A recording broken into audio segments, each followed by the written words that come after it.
Bien-aimé en Christ, je suis dans la joie de vous retrouver dans cette nouvelle capsule pour vous partager 7 clés pour attirer la grâce de Dieu dans votre vie. Je vous prie de liker cette vidéo massivement, de la partager et surtout, abonnez-vous pour recevoir des contenus similaires qui vont radicalement changer votre vie. C'est quoi la grâce de Dieu? La grâce de Dieu est un don gratuit, une faveur imméritée accordée par son amour et sa miséricorde. Bien que la grâce de Dieu soit gratuite, il existe néanmoins des moyens spirituels par lesquels nous pouvons attirer et recevoir la manifestation de cette grâce dans notre vie. Ces moyens ne sont pas des actions pour gagner ou mériter la grâce, mais des canaux par lesquels nous pouvons recevoir et vivre pleinement la manifestation de cette faveur divine. Le premier canal, ou je dirais en mieux, le premier vase que tu dois avoir dans ta vie pour attirer et recevoir la grâce de Dieu, c'est la foi.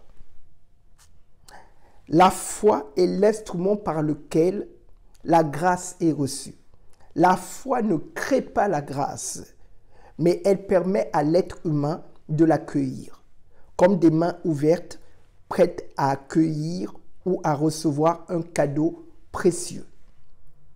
Hébreux 11, verset 6, il est écrit « Or sans la foi, il est impossible de lui être agréable. Il faut que celui qui s'approche de Dieu croit que Dieu existe et qu'il récompense ceux qui le cherchent. » Le deuxième vase que tu dois avoir dans ta vie, c'est l'humilité. Rappelle-toi, il est écrit dans Jacques 4, verset 6, « Dieu résiste aux orgueilleux, mais il fait grâce aux humbles. » Je te rappelle aussi que Jésus est doux et humble. L'humilité est une facette du caractère divin. Donc, l'humilité attire la grâce de Dieu dans ta vie. Le troisième canal par lequel tu peux attirer la grâce de Dieu dans ta vie, c'est l'obéissance. L'obéissance ne gagne pas ou ne mérite pas la grâce, mais l'obéissance est un moyen qui nous permet de demeurer dans cette grâce. Jésus a dit dans Jean 14, verset 15, « Si vous m'aimez, gardez mes commandements. » Dans Deutéronome 28, il est écrit, « Lorsque tu obéiras à la voix de l'Éternel ton Dieu, voici toutes les bénédictions qui se répandront sur toi et qui seront ton partage. » Donc, l'obéissance est la clé pour demeurer dans cette grâce. Le quatrième canal par lequel tu peux attirer la grâce de Dieu dans ta vie, c'est la prière. La prière, selon Hébreux 4, verset 16, il est écrit « Approchons-nous donc avec assurance du trône de la grâce afin d'obtenir miséricorde et de trouver grâce pour être secourus dans nos besoins. » La prière est le moyen par lequel nous invitons la grâce de Dieu dans nos besoins. Amen.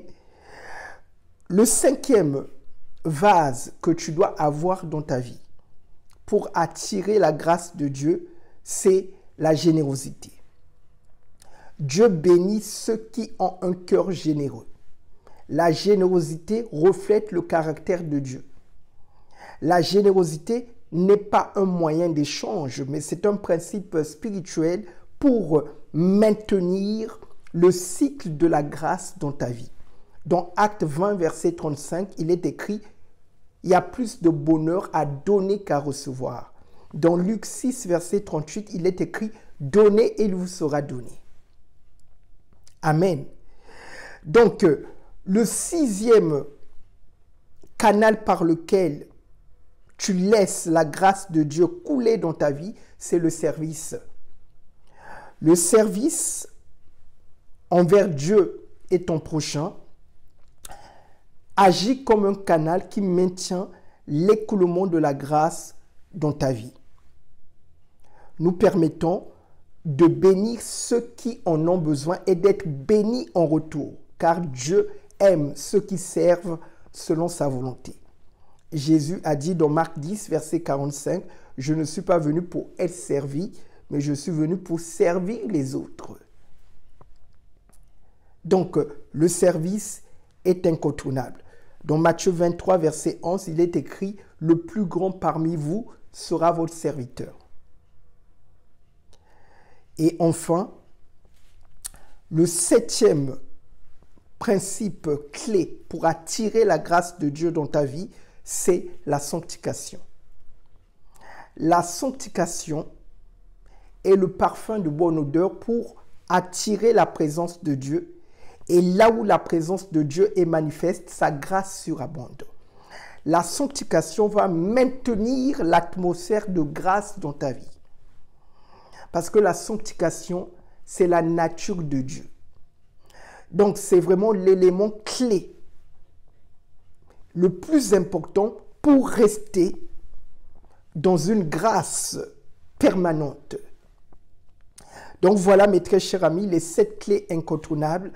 Donc, ces principes ne sont pas des moyens pour gagner ou mériter la grâce, mais c'est plutôt le résultat d'une personne qui a expérimenté la grâce de Dieu et elle va être emmenée à poser tous ces principes que j'ai précités pour vivre une grâce excellente dans tous les détails de sa vie. N'oubliez pas de liker cette vidéo, de la partager et surtout, abonnez-vous pour recevoir des contenus similaires qui vont radicalement changer votre vie. Que le Seigneur Jésus-Christ vous bénisse et à très bientôt.